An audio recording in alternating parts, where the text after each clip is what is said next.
points as well. I know I've seen him excel on support fiddlesticks sometimes, and where he has no business excelling on in certain games for that. But it's still a ban that at least Fnatic feels is valid in this situation, especially because Fnatic likes to play such a split around playstyle. Thresh is one of those champions who can kind of create a lot of plays when you're not expecting him to, as well as having very strong level 1 action. So in that sense, the ban makes sense. And through all this, no Twisted Fate ban. Yeah, Twisted Fate has got through. So Jarvan and Zac, the final 2 bans coming through. So Jarvan taken away. We'll see whether Dexter actually go for Lee Sin. That sometimes is his fallback champion, but right now it's Fnatic to make that first pick. What will they go with here? They have so many options on the table. Ahri is something we talked a lot about. Twisted Fate is obviously still available. Those would be like the 2 high priority things right now for them. There is Ahri. Ahri getting selected in there, so has managed to sneak through. That also means that actually I don't think Twisted Fate will come out from LemonDogs, because it's not a great pick against Ahri, I don't feel. No, but it's also not a great pick against Fizz, and that was successful. Whereas Fizz is actually a very good pick against Ahri. Yeah. I wonder if Fnatic is just kind of saying, you guys think you're great at Fizz, everyone's banning Fizz against you, we don't respect it at all, because they've kind of picked 2 counters like right away, saying, just daring NukeDuck to play it. And there is the Lee Sin pick, so Dexter has fallen back to Lee Sin, and of course that's going to take it away from Cyanide. Kennen also being picked once again, that will be Zoro 0 in the top lane.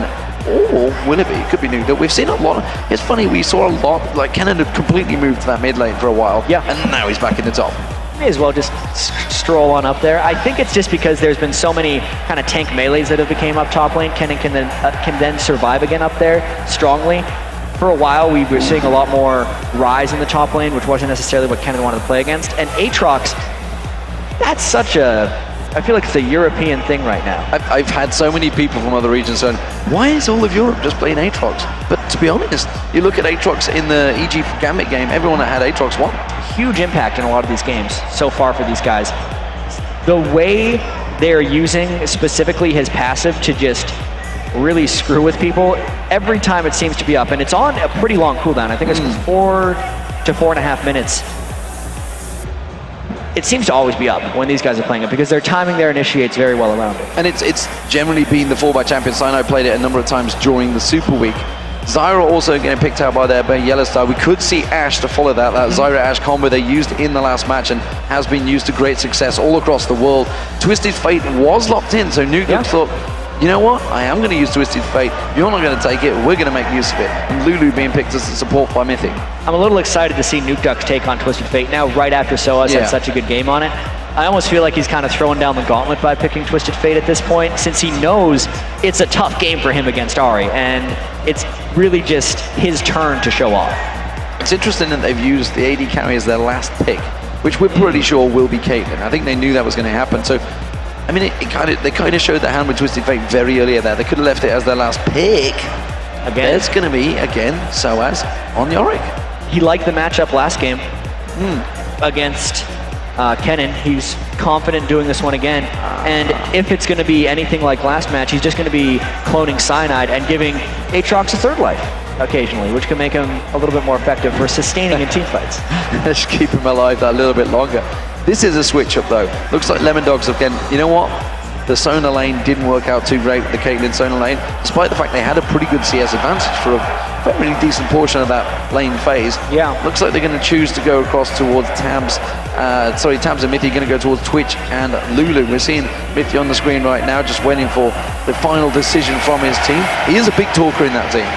Yeah, even though the whole team, as he has said before, contributes to their tactical decisions, we've heard these guys talk before. And Mithy, he's being humble when he says he's opinionated, I think it's he's safe to say. opinionated, and he's also a facilitator of a lot of things. So even if other people have their own thoughts on champions, he's always going to be asking them for it, pinging them constantly, and making everyone think about these things. Making Fnatic think about that Twitch for a long period of time, and then switching it to Vayne at the last minute. So Vayne, Lulu going to be that bottom lane. Will they go for the 2v1 this time against Soaz? I feel like if they're doing Vayne Lulu, they're probably thinking about the 2v1. The Lulu is a bit of a curious pick here, and it makes more sense when they pick the Vayne because they need to necessarily protect him in his mobile state, just because Vayne isn't one of those people who you can build protection around. Vayne needs protection as she goes in, so you need to build a lot of shields for that. Because you normally don't pick Lulu unless you have a strong tank or a melee, but Vayne kind of fits that shell. not sure how the rest of LemonDogs is going to be working against Fnatic, who almost has the same style comp they had last game. I'm interested why Zoro has also decided to choose to stick with the Kennen instead of the Vladimir, which has been a great success for him. Yeah, I think a lot of it has to do with just initiation potential. They had trouble initiating last game. They don't even have Jarvan this time. Their initiation is even lower. If he went with Vladimir, essentially it would just be NukeDuck chasing people down, trying to find fights. I think that's the reason they went with Kennen. If you have just joined us, ladies and gentlemen, you can see we are live from Gamescom. Big crowds stretching way back in the halls here for this final of the European LCS playoffs. Just look at that shot. You can see everybody's faces staring this way, looking towards it. Camera's just to the side, guys. I know you're looking at the big screen, but there is so many of you guys all supporting the teams. And obviously, we've just heard from Snoopy just saying, you know, get behind these teams. This is going to be the European contenders as they go across the pond to United States of America and Los Angeles. We've already seen a number of teams qualified. If you haven't been kept up to speed, Mineski were the first team to get through there. Of course, from the Philippines, actually, representing the Southeast Asian regions. They beat out Singapore Sentinels in that final. The second team to get through, well, it was Gaming Gear EU, the Lithuanians. They got through the International Wildcard Tournament, worked out very well for them. We've also seen the day one was, of course, Fnatic and LemonDogs of the European LCS playoffs. They got into the semi-final. That means they are there in the Season 4. Then Najin Blacksword, they've qualified through Korea through the point system because they won the OGN Spring Champions, gave them a big point difference, despite the fact they've been off the boil for the last few months. And of course, finally today, Gambit, they are now through. So they are 3 European teams as well as the rest of the world. North America, well, it's going to be all happening in PAX just next week for you, Jan. You're going to be there. You're going to have a busy old week, of course. We'll see what 3 teams join them. But right now, Game 2 underway. Fnatic 1-0 up. They were the Spring Champions. Can they be the Summer Champions and take the #1 seed for Europe to the World Finals? LemonDogs, of course, this young upstart team that came through the promotion series. They are top of the league, but can they be top of the playoffs? Well, they're down 1-0 so far against Fnatic, and they need to make some plays in this one, knowing that they're part of that elite club right now that are going to be going to the World Championship. Has to give them some nice confidence going in, but of all those teams, they're very close to having the least experience. All these other guys have played on giant stages before, whereas LemonDogs, this is their biggest stage right now, and it's only going to get bigger for them. So practice here and some confidence, if they can become the European champions, will go a long way. It's been an interesting journey for these guys through that battle promotion against All Authority. Were swept aside 3-0, and then at DreamHack, the cheers, the NukeDuck happened. He was effectively a superstar in Scandinavia, in Sweden, despite the fact, I believe he's a Norwegian. He was definitely very popular over there, but we are seeing an invade from both teams. So LemonDogs going for the blue buff of Fnatic. Fnatic themselves going for the blue buff of LemonDogs. So even trade at the start here. No craziness, no defensive fights. Simply both pink wards, ironically. It's simply a mirror like that. No tomfoolery happening at level 1 here for these guys. And even Mithy as well, as you're mentioning some of the experience LemonDogs has had. He was a huge fan favorite over in Tenerife when they had that tournament there. So each one of these guys has their own little bits of stardom, but nothing compared to what they're going to experience if they make some noise at the World Championships.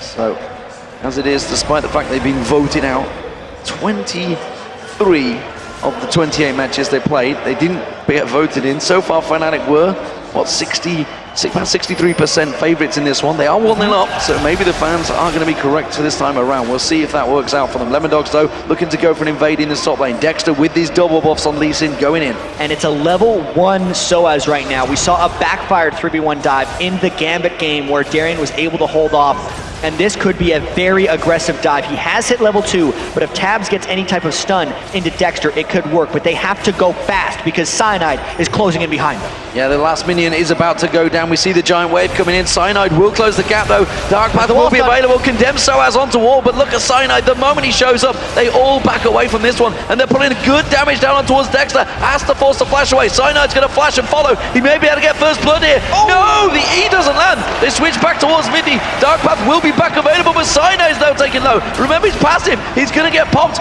Tabs is going to be waiting around. He jumps out. Finish run. Dexter follows on through, safeguards back to Dexter, and that is going to be LemonDogs with first blood. Well, there are those Lee Sin plays coming in from Dexter. He knew Cyanide was going to be jumping immediately, so he made sure to follow, and Zoro-Zero's going down. He's going to get taken off. It's going to be Pushu that finishes this one off. Soaz taking more damage in that bottom lane, of course, in the top lane Soaz, but action all across the board here.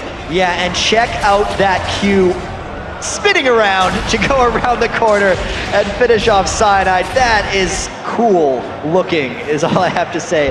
And for how hard they worked and the plays they had to make to get that kill, to give it all away, really, and die in a 2v1 on the other side just evens the game, and it's got to be a little disappointing for LemonDogs. I think it not only evens the game, actually Fnatic put more pressure on towards the tower there. Nuke had also made a journey up the river as well, but we do see he's putting pressure on towards Peke at the moment, throwing out those cards and keeping him at bay. That's going to be such a volatile exchange, I feel, in that mid lane. Soaz taking those silver bolts, procking out the damage, and Pushu continues to push this bottom lane. Zoro-Zero returns back in there after his first death.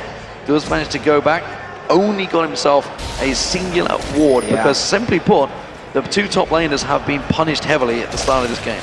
That lane for Zoro-Zero has started very poorly. Yes, Zyra Ashe is a difficult 2v2 to lane against, but Kennen, with his range, should be able to keep safe in those situations. And now that his back is actually covered with wards, no one can really help him. At this point, Pushu and Yellowstar get to punish them as much as they want. Well, he has reasonable stats. 5-4-2, not the greatest, of course. Once he was the front-loaded man, he's going to be the one that goes in with that slicing Maelstrom and Zhonya Zagla, so we expect him to die once he goes in if the team fight goes south, which he did many times in game one. And this Zyra Ashe combo, Pushu and Yellowstar, seems to be something that works for them. It's been used heavily by Cloud9 in the North American LCS for the last 9 weeks, and it seems that finally Europe's gone, you know what, that seems to work. It's making the rounds. It's an incredibly effective combo, not only because it can live early on in the lane, but because it creates team fights and it gives you a lot of safety. It's just so much of what you need, and both Ashe and Zyra create so much range and utility for your team, and it's obviously versatile as well. Look at how they've been able to punish Zoro-Zero thus far. Cyanide himself is punishing. He's taking away the wraiths from Dexter, while Dexter comes down to support Zoro-Zero because he needs that help at the moment. Did miss out on that siege mini as well. Nuke's got to be careful because Cyanide's coming around the side there. We've seen what's that dark flight. Can just get in towards there. The charm gets sidestepped though. Walks back in towards the turret. Spirit Rush used out. Good stun. Nuke Peke's going to take 3 tower hits there. And Cyanide unable to help out and catch on. And Nuke did the same thing Peke did last game by starting with boots in that lane to more easily dodge potential skill shots here. That's one of the reasons he was able to juke out of that charm and fall back into his turret as quickly as he can to survive those ganks. Zoro-Zero, that tower is pretty low in that bottom lane, and Pushu is very close to hitting level 6. Condemn Soaz on towards the wall there. The bolt's procking off there. The damage forcing Soaz back away from this one. Taps yet to hit level 6, so hasn't got an ultimate to put the damage down. So both perilous position right now of getting in towards 6. We do see Dexter though down that bottom lane, comes out to help Zoro-Zero. So we're seeing the first back from Pushu and Yellowstar. And these are extended 2v1 lanes, which actually really hurt the top laners, or side laners as I like to call them, in most of these games. They spend so much time against 2 people, they get incredibly far behind on gold, as opposed to before some of the turret changes. If a turret went down to 3 or 4 minutes, top laner just starts farming up right after that, and it's kind of like no harm done for him, just a little bit of harm done for his team. This is much harder on Zoro-Zero and Soaz, since they've been in these lanes for so long. It's going to be on them to have to spend the time and recover. Tabs and Mithy stuck around in that top lane a lot longer to try and get that tower down while Soaz was away. So that should be the first tower of the game falling down here. Nuke, meanwhile, back in that mid lane, gets himself a second Doran's Blade. But look at that, because they stayed in that top lane for so long, Fnatic, they've been back to buy, they've realized they've got a big advantage, they're taking Dragon for free. Yeah, and after this, Fnatic may be able to take the turret because Yellowstar and Pushu have done such a good job in that bottom lane, kind of holding their own and dealing with Dexter, who's kind of set up shop in that bottom lane as well, just to support. So, Dragon taken by 3 members of Fnatic. As you see the mid lane, Peke wasn't required to go and help that one. Gone for the Looks like Athene's an early grail to start with. Well, he's got, at least got the chalice to start it off, of course. Last time game around, he went full on aggression. Interesting to see Nugug not going that route, not going for that needlessly large rod early on, getting the double Dorans and the amp tone.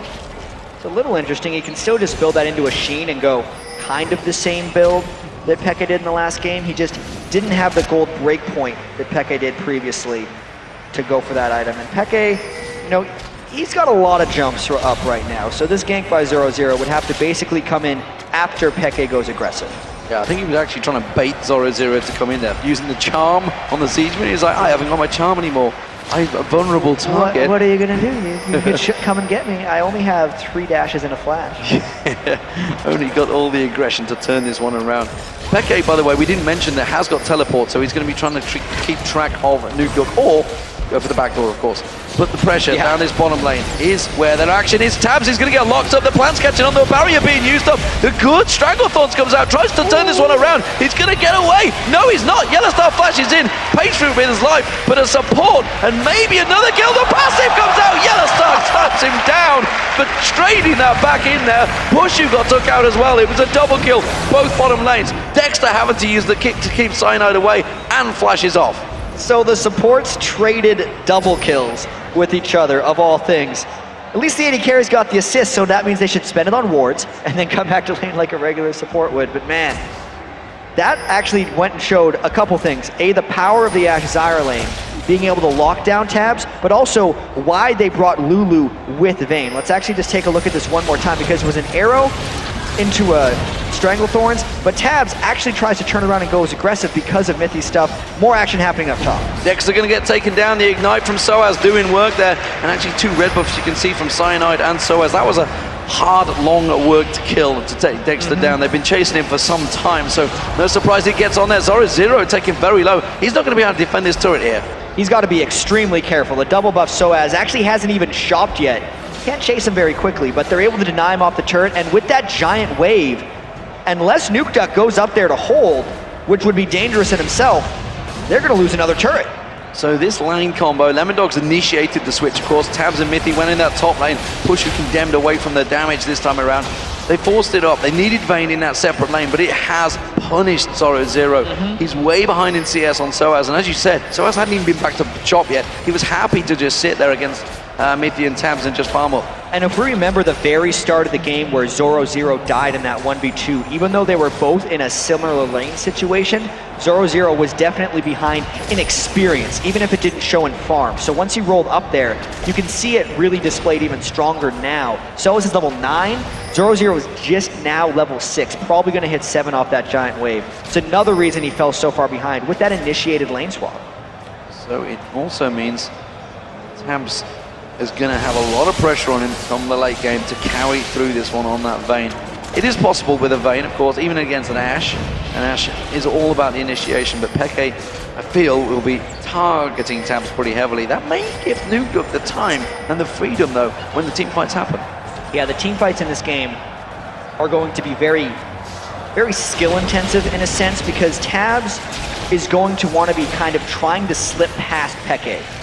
A lot of times Vaynes like to play around the sides of fights, and he can't dodge that arrow, so that's not a good start. Stranglethorns is going to catch them both as well. Tabs tries to turn it around, uses that condemned wild growth back on towards him, but they simply haven't got the damage. He's going to try and gamble back away. No, the hawk shot used by Pushu gets him that vision. He may be able to get the second kill here. No, he's going to see the volley. That's not going to land, but coming around the side, Cyanide is going to dive on in, take that tower, hit damage, and he gets the kill and the tower as well.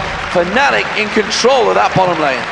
They are looking good so far in this game. All the lanes are actually going their way. Surprisingly, Peke is the only one thus far to not make a huge impact. Let's take a look at this fight one more time. Tabs couldn't get out of range of the Ashe arrow, and then he also got locked up by the Zyra ultimate. Even though he tried to make a run into the brush, Yellowstar was there with a clutch ward, and it just basically allowed Fnatic to finish off that one. They got such a great jump on the Vayne Lulu. Even though they wouldn't straight up out DPS them, all the crowd control allowed them to have the upper hand. So Infinity Edge now already complete by Pushu. 13.5 minutes into this game. That is a pretty early IE. Yeah, 5,200 gold in total on him. It's actually 1,400 ahead of Tabs right now. That matchup is swinging heavily in his favor. Also, the top lane matchup, Soaz dominating Zoro0, and they're using all these advantages now to take their two strongest people and push up the mid lane. And that mid lane is under pressure. Tabs is back down this bottom. He's trying to keep that farm going. He has got a good farm. Let's not take that away from him. But the fact that, like you say, that gold is the kills and the assists is stacking heavily in Pushu's favor. Yellowstar, he's been the man creating those plays, so creating everything. Of course, we've got to look at towards these two because Yellowstar used to be the AD carry. That's going to be the mid lane turret for Fnatic. That's the third outer turret of the game. So everything down in the outer lanes, and that is going to be start pushing. Fnatic going to be looking to take control. Dragon, of course, will be spawning, which they did take. They will know the exact time on that one. And this is exactly how Fnatic wants to play. You just saw there were 4 of them in the mid lane, whereas Peke was getting an edge on farm. Now, can Peke deal with Nukeduck on the side? He gets jumped on. Is he going to try to just... He's going to dash away. He's just going to teleport away because that stun was already used. Gets away from that one. So, Mithy got caught out. No doubt about that one. Yep. When a Lulu gets caught, he's going to die pretty quick. Yeah, that was just Yellowstar having the vision control, and they're trying to take as many advantages as possible from having these 3 outer turrets down. Once Fnatic does this, they're able to catch around the corners here and initiate whenever they want. And just bounce him up and down. The arrow comes through from Pushu, finds his target. Dexter goes down. Nukeduck comes in with his destiny, just simply trying to stop him in his tracks. Cyanide is actually pretty low. They could turn this one back on towards him. It has got that blood well available. It's going to get used. That's the passive going down. Slicing out from Zoro0, just simply used defensively. They did take down the passive of Cyanide, but they lost yet another. Yeah, the 4 of Fnatic right now are destroying the other 4 of LemonDogs because Nukeduck and Peke haven't really been involved. 0-0-0 across both of those guys, but the rest of Fnatic is just crushing, being able to take down this Dragon as well. 5,000 gold advantage stretches to 6 as the Dragon goes down. Big lead by Fnatic here in game 2. They're 1-0 up already, and they are looking so strong. They said they were going to play aggressive, and they were not lying. They have 8 kills to 3 right now. 3-1 in turrets, and they are starting to split push early. They are starting to keep that pressure on. The Fiends and Holy Grail has been completed by Peke. He's already shown his hand. He's continuing to keep that pressure going. Question is, how will it work between Peke and Nukeduck? How will these power switches go? Because the Lich Bane has been completed by Nukeduck. Yeah, Nukeduck is going to need a little bit more before he can really take on Peke. But Peke's in full farm mode right now, and we can see that because of all the magic resist he's built and the fact that he went for Mercury Tread. So he's actually sitting at 95 MR right now. He's not actually turning himself into Assassinari until quite some time from now based on that start. Mana regeneration and cooldown reduction from his Unholy Grail and a little bit of tenacity from those Mercury Treads is just making him split push. Talked a bit earlier about, or haven't talked earlier about the way Peke farms. He almost always has the highest farm in the game, not necessarily because he dominates his opponents in lane, but because the team uses him as that side lane shover the whole game. He's pushing up the side lane right now. He's going back to base. He pinged another wave. Guess where he's going next with those home guard boots? It's his job right now to just keep the lane shoved while the rest of Fnatic's crew plays the rest of the game. It's actually putting LemonDogs in a very difficult situation because they can't keep pace with his home guard boots coming out and pushing all the other lanes, whereas the other LemonDogs are free to go wherever they, or Fnatic are free to go wherever they want. Yeah, they're actually doing a 2-2-1 split push, as it were. They can see that in that mid lane was Pushu and Cyanide, keeping every single lane pressured. So as he's not going back, he's sitting in that tri-bush. He's ready and waiting to go straight back on towards Zoro0. Yellowstar also laying in wait. So they're actually trying to set a trap in that bottom lane right now. Yeah, they're hoping that Zoro0 gets a little antsy thanks to all their lanes being permanently shoved back. But they're not doing that right now. They actually recognize that they are extremely far down in this game and they need a little bit more time. Nukeduck probably needs either Azanya's, a Deathfire Grasp, or a Rabadon's Death Cap before he can make any type of significant impact, especially because Soaz is already kind of tanked up. Spirit Visage, this early in the game, means he can basically just run at people. He didn't even go for the Manamune early on in this game. He's just going full tank for the most part. Even Cyanide is actually going fairly tanky. It's really just Fnatic's giant lead is turning themselves actually into somewhat defensive items, which is going to make them slightly immovable, and it more shows that Fnatic is looking for objectives right now and the inability for LemonDogs to push them off. Inability. Zoro0 has actually regained a little bit of farm. You can see how far behind he was on Soaz, but as you mentioned, Soaz is just that giant tank. And now the arrow gets fired off, catches on towards Zoro. Hasn't got that Sonya's Hourglass yet, so he's just going to get melted down. Stranglethorn's used perfectly. That's going to be Pushu. He went in. He's actually being kicked into He's okay with that. Yeah, he don't mind. He's going to try and get in there. They want to get the damage on towards Mithy. Peke comes in, should finish him off. One more hit does it, but now the Peke is going to get taken down. The Silver Bolts comes in. Tabs gets himself a kill. Pushu tries to turn this one around. A number of French armies come in there. The barrier gets used out. Pushu is safe. No. He lives just about. He is so close right now to going down, and that was just a very aggressive move by Fnatic. It's that danger turret right there that they were able to dive. Once they got the arrow through, there's so much space between the other two turrets that allows this dive to happen. Cyanide obviously combos amazingly with the Ashe arrow at first, which gets rid of most of LemonDogs' counter dive. And then Dexter actually kicks Ashe into the safest place Pushu could be right now, as he's able to take down Lulu. And then we saw, as Nukeduck gets involved near the end, at the very tail end of that fight, Peke isn't doing much damage. It took him all 3 dashes just to take out Lulu, but it was still enough. The irony was, that was a 5-2-5, 5-1-5 Yellow Star that just got taken down. There was a 500 gold shutdown bonus there for Nukeduck. That could be a problem. Could be a problem. Oh, the arrow lands. Zoro. The charm is going to be the easiest one that Peke's ever thrown out, and it's Pushu that gets fed the kill. Now Mithy's in trouble. Spirit Rush still available. It's going to have another charge on towards Mithy. There goes the charm. It's another one given across. This time Peke will take it. Yeah, not much Mithy can do about that, as he just tried to help Zoro a little bit, and then recognized, that's an Ashe and an Ahri that are coming after me. Extremely difficult for you to get away from if you're playing a Lulu. And yeah, that's a lot of kills that Yellow Star has been able to pick up so far this game. Now that we have some time to speak about it, he hopefully is going there now for a Mikhail's Crucible, which is one of the most common items we've seen lately.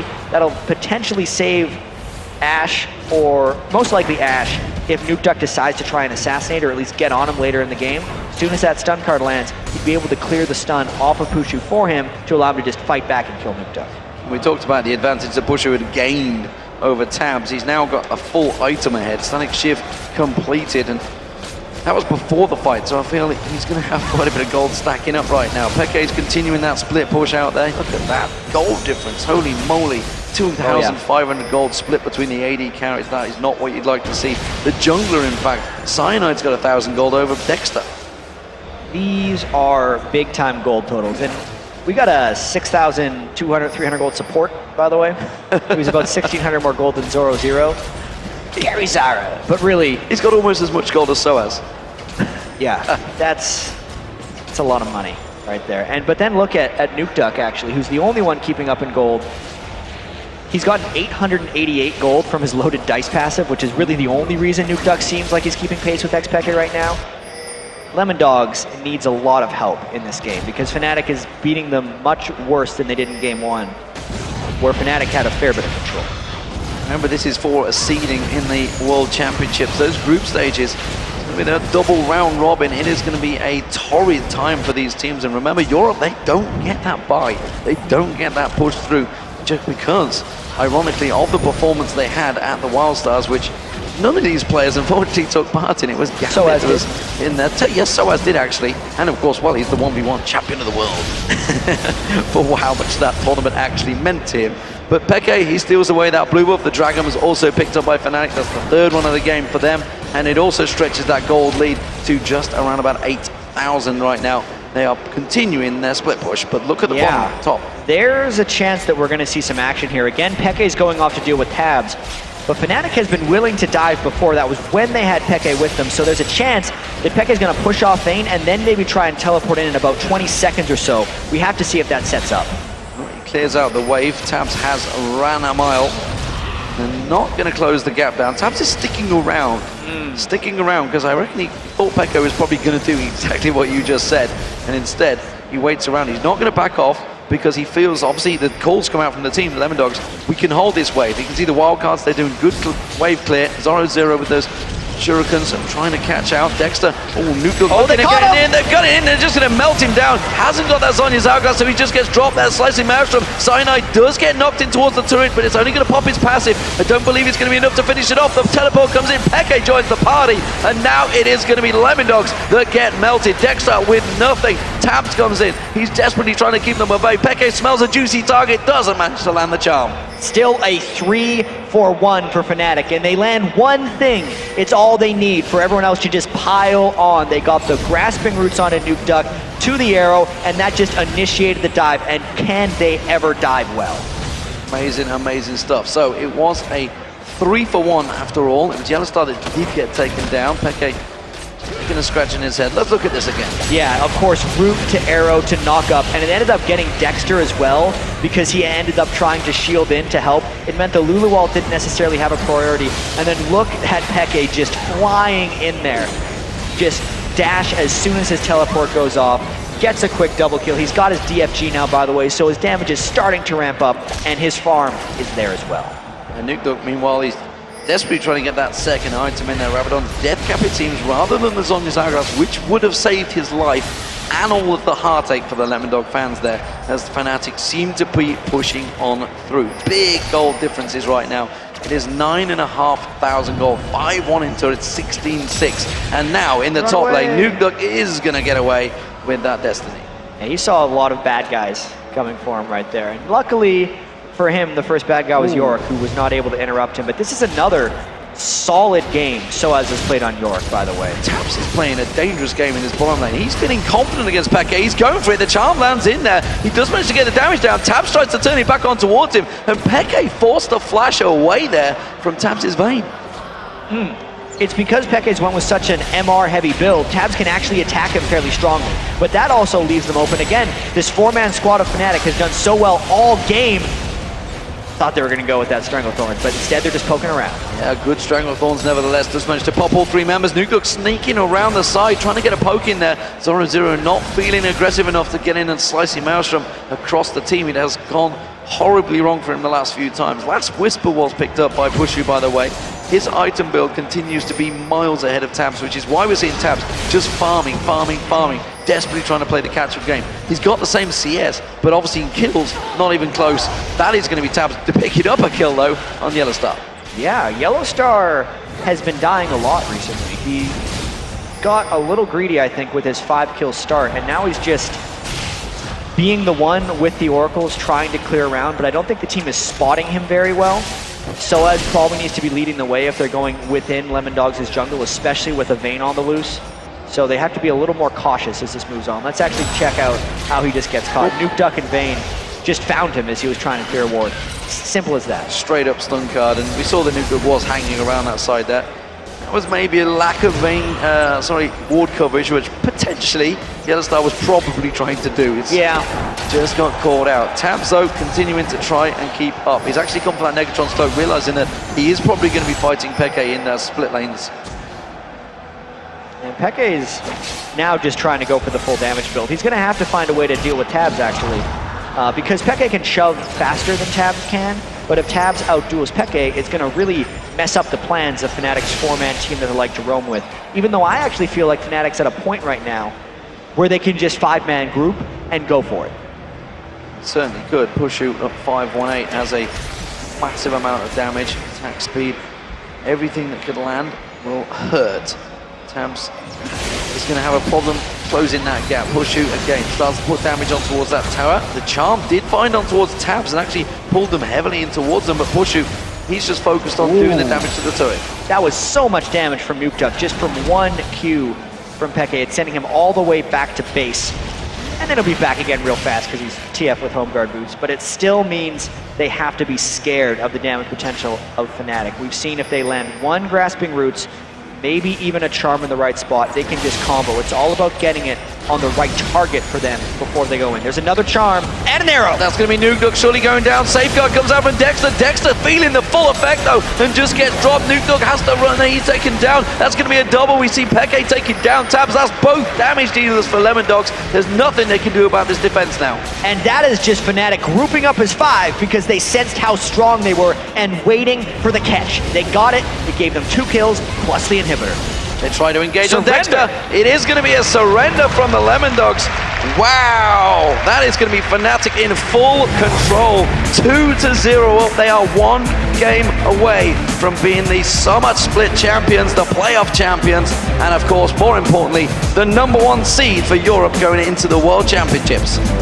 Yeah, now they have to lose 3 in a row in order to not win this one. They're feeling very confident right now. Kind of sitting back, calm discussion. That was about as smooth of a win as they can have right now. Only 28 minutes. You could see LemonDogs not that pleased with the way this is going. They weren't even really moving after that game ended. And I guess that's what you do when you surrender. You're in discussion mode already because you've decided the game is over. Yeah, I think once that team fight had finished, they'd already started talking about what are we going to do next, because this didn't work.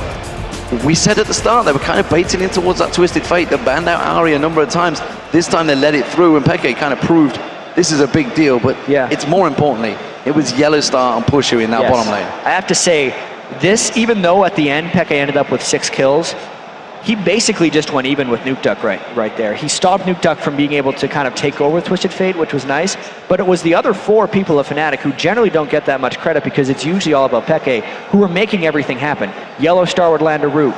Soaz was super tanky considering he was giving up all of his farm essentially past 20 minutes of the game to Peke, still making a large impact with Yorick. Really a team effort there by Fnatic. Everyone but Peke making most of the plays. Confident plays from Fnatic. We are going to send it over to